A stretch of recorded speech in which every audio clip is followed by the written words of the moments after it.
as an architect, I wished, I hoped, and I thought, but I never really knew the time sequence, meaning I was too young. I was in my 20s.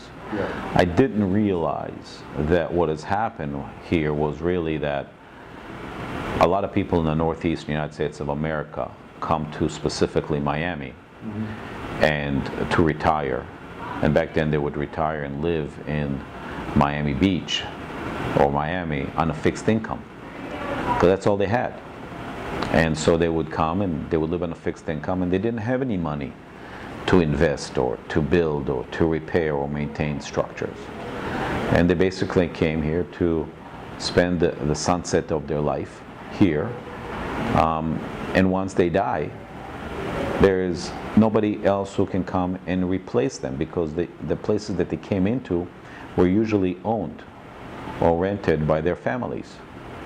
So the people who came in after them, or came in at the same time, happened to be people who left Cuba and were not necessarily rich or wealthy. They were arguably kicked out of Cuba, and they came by boat or lift and what have you.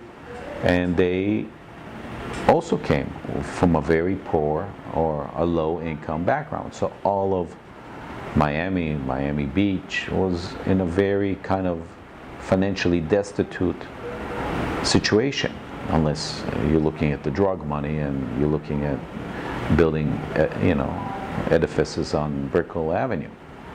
But the majority of the population was like that. But the infrastructure was beautiful. The open spaces, the parks, the architecture was gorgeous.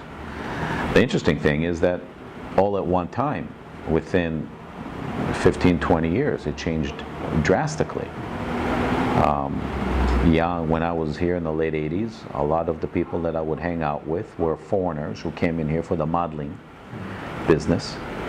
And they were Scandinavians and Germans, and we loved to be here and hang out here. We didn't want to go back to North Miami Beach or Fort Lauderdale or Hollywood. We liked being here in South Beach and the architecture and the buildings. We liked the built environment. It felt good. And